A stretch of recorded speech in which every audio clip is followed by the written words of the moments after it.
Feliz día a la audiencia nuevamente presente aquí para compartir con ustedes una vez más la edición número 78 de Construyendo Humanidad, nuestro programa. En esta oportunidad quiero compartir con la audiencia una reflexión e inquietud que nos llevará una vez más a considerar nuestra relación con nosotros mismos, con nuestro entorno, tanto social como con la naturaleza y con nuestra parte interior profunda, que es la divinidad en nosotros, que es psicológico, psíquico, emocional, espiritual, etc. Y en ese mismo mundo relacional, en esa dimensionalidad, con nuestros semejantes. ¿Por qué la inquietud? Porque considero lo siguiente. Llevo bastante tiempo, dijéramos mucho, hablando, dando conferencias, escribiendo libros, etc. Y tanto que hay que decir para compartir con la audiencia que a veces uno está, dijéramos, como en pausa o en modo, dijéramos, en incertidumbre. ¿Qué podemos decir que en tantos años ya no se haya dicho? Y esto es interesante como reflexión porque resulta ser que, según Salomón, en Proverbios, nada hay nuevo bajo los cielos. Y esa expresión también lo han dicho muchos seres sabios que en el mundo han sido y que nos han precedido en el curso de los siglos. Y en todas las culturas, en todas las épocas, se ha manifestado la sabiduría, el conocimiento, a tal punto de que ¿qué podría agregarse? Y si eso es así, ¿cómo es posible que siga produciéndose contenidos teóricos de lo que ya no es posible, dijéramos que ya se agotó? O le seguimos dando continuidad a conocimientos que son reales, pero que pertenecieron a una época específica. Y en eso consiste prácticamente la inquietud. Básicamente sería, si observamos al Cristo nuestro Salvador y Salvador y Redentor del mundo, Él es el ser que más sabiduría puede poseer y sin embargo la redujo al mensaje sintético del amor, que es una ciencia trascendental, superlativa, divina, que diviniza, que perfecciona, que salva.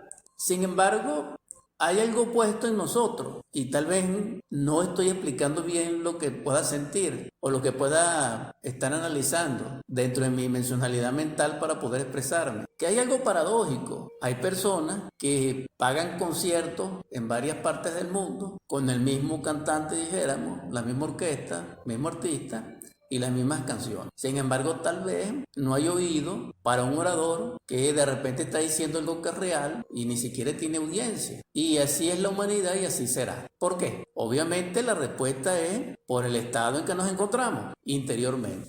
Hay algo importante que quiero ser, dijéramos, contumaz, porque no es que no tengo nada que decir, claro, tengo que decir. Y en otros aspectos y en otros campos y en otras esferas de pensamiento puedo pronunciarme. En este caso lo hago muy limitadamente y en forma, dijéramos, muy delicada por la vía que estamos tocando de esta radio. Pero no subestimando el que me está oyendo, que sé que tiene capacidad no solamente pensante, sino espiritual, para comprender lo que estamos comunicando. En ese sentido, si el Cristo dio un solo mensaje, fue porque sintetizó la ciencia universal del cosmos, porque Él es el que más sabe, porque Él es el primogénito de los muertos. Eso significa que no hay una enseñanza más grande que la del amor. Y si eso es una ciencia, ¿por qué nosotros no la vemos así, sino que la vemos como una emoción? Y todo lo decimos en el nombre del amor. Porque los infrasexuales dicen que se ama, el criminal dice que ama. Y a veces para rematar, en el momento que está robando, dice Dios me cuide, ¿qué les parece?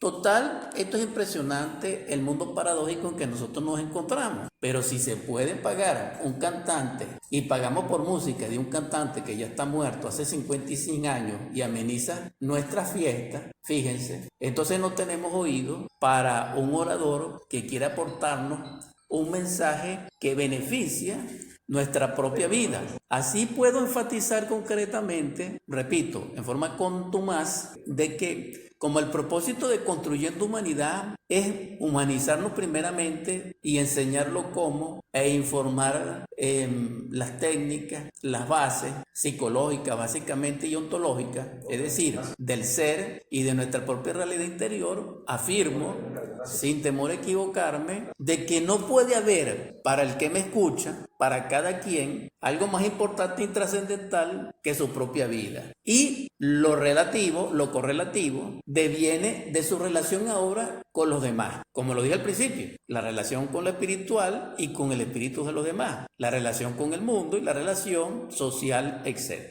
Esto es así, esto no tiene otra vuelta. ¿Cuál ha sido nuestra tragedia? Que nosotros, en vez de desarrollar el autoconocimiento, nos hemos exteriorizado, hemos dirigido nuestra atención y nuestra conciencia hacia afuera y nuestro potencial humano hasta tal punto que nos olvidamos de sí mismos. Y en ese olvido de sí mismo hemos caído en la inconsciencia y en algunos casos hemos caído en una subconsciencia muy profunda y en peores casos, ultérrimos, hemos caído en la infraconsciencia y ya ni siquiera nos conocemos ni nos reconocemos. Entonces, si el propósito de la vida es la perfección, porque así está escrito todos los textos sagrados y muy específicamente está escrito también en la Biblia, no solamente en el Antiguo sino en el Nuevo Testamento, de que el propósito de la vida es la perfección y que esa perfección tiene como fundamento el Padre, y ese Padre, la ciencia del Padre nos la vino a enseñar fue el Hijo, y el Hijo es el Cristo viviente y está en el amor. Entonces, ¿por qué tantas vueltas al asunto? ¿Por qué, dijéramos, ese bagaje interminable como un sinfín, dijéramos, de esas realidades subjetivas que nos pierden como en un laberinto? Entonces, hemos convertido la vida nuestra en un laberinto. Buscamos a Dios afuera y está dentro de nosotros. Buscamos a Dios en un libro y nos hace respirar. Buscamos a Dios en un tema específico de un texto antiguo, milenario, y resulta ser que lo tenemos al frente, en los ojos del necesitado que nos mira y que nos dice, te necesito. Entonces, en sí, esa es la inquietud. Vamos a continuar desarrollando esta inquietud, este compartir sobre esa necesidad de determinar y de activarnos, hacernos dueños de sí mismos. Porque actualmente nosotros ignoramos que ignoramos en muchos niveles y nadie está exento a eso y todos nos complementamos, pero eso no es el asunto. El asunto es de que ignoramos nuestra propia realidad interior. Aquella pregunta filosófica que marca el inicio y el final de una vida consciente y de un proceso humanista, humanizante, que también es divino, en el perfeccionamiento del amor, es quiénes somos, quién soy. Nosotros sabemos mucho, sí, pero eso lo ignoramos. ¿Quién soy? Se han escrito ciencias al respecto.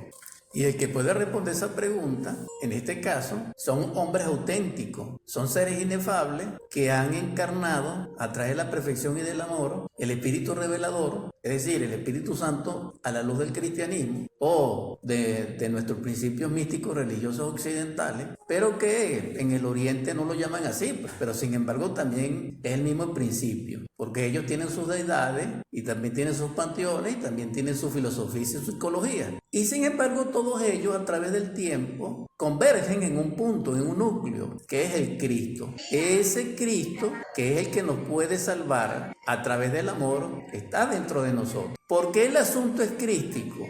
Porque psicológicamente, analizándolo, es de la conciencia. Y la conciencia es el amor y el amor es crístico. Siendo esto así y comprendiéndolo en esa magnitud y direccionalidad, podemos aplicarlo como una fórmula psicológica para poder perfeccionarlo. Porque si el amor perfecciona, podemos perfeccionarnos con el amor. ¿Y cómo nos perfeccionamos? Debemos entonces autodescubrirnos. Porque el tema es quién soy, el tema es por qué padezco, el tema es por qué me encuentro como me encuentro. Este asunto es realmente lo que debe importar en nuestra vida, porque cada uno de nosotros lo siente, cada uno de nosotros lo experimenta de instante en instante. Ahora, así como se presenta a nivel individual, dijéramos, también se presenta y se amplía a nivel social, es decir, a nivel de familia, a nivel de vecindad, a nivel de población, de nación, del mundo. Y todo esto es una relación social. Aquel que comprende ese principio, comprende la posibilidad que tiene de cambiar su propia vida, porque nosotros desde pequeños se nos enseñó. En estos momentos nosotros vivimos la era de la información y todo el mundo considera que sabe y no. Una cosa es la información que podamos tener acceso por lectura, por audio, por vista, por el método que nosotros queramos, al saber, al comprender a la sabiduría. Nosotros tenemos una carrera, muchos de nosotros estudiamos y sin embargo no recordamos todo lo que estudiamos. Eso significa que no lo sabemos. Que lo podemos refrescar en nuestra memoria, sí. Entonces vemos que la memoria, que el intelecto, que el centro formativo mental no es idóneo para llevarnos a nosotros a conocer lo real, la verdad. ¿Cuál? La que es, no es la que yo estoy hablando. Mis palabras son exhortativas a la verdad, pero esa verdad inicia en el principio de cada quien, porque como el Padre es la verdad, cada quien contiene una parte de esa verdad. Es como un haz de luz que tiene partículas. Entonces, si el Padre es la verdad y el Cristo nos vino a traer la sabiduría del Padre a través del amor, entonces nosotros necesitamos comprender que esa es la verdad. ¿Cuál es la verdad? La verdad es nuestro Padre. ¿En qué debería consistir la vida? En el conocimiento necesario para llegar hasta nuestro Padre. Y eso fue lo que el Cristo hizo. Ahora, ¿qué fue lo que él hizo? Amó profundamente. Y en ese amor nos legó, en forma, dijéramos, pura, transparente, el cómo se realiza. Ahora, aquí hay un detalle, que el Cristo tuvo varias esferas de enseñar. Él enseñó al público y decía que no entendíamos. Es decir, que teniendo oídos no escuchábamos y teniendo ojos no veíamos. Pero él también tenía un círculo genérico de discípulos. Pero mucho más profundamente, él tenía un círculo muy particular de convivencia y de enseñanza. Esto es cierto, pero no es público. Ahora, ¿cómo llegamos a ese entendimiento? Bueno, tenemos que estudiar todo lo que está relacionado con el Cristo en todas las culturas, sin ningún tipo, dijéramos, de fanatismo ni de dogma, sino simple y llanamente en forma libre, no contaminado, sino muy cabalmente centrado. Entonces, en toda esa información, pudiéramos nosotros comprender que en esa parte, en ese núcleo de seres a que el Cristo se refirió, y muy específicamente cuando se llama los años perdidos de Jesús, que no estuvo tan perdido, perdidos estamos nosotros, en cuando él enseña el secreto secretorum de su enseñanza. Porque fíjense ustedes, cuando nosotros comprendemos todo lo que él habla, él se refiere mucho al amor y esa es su ciencia.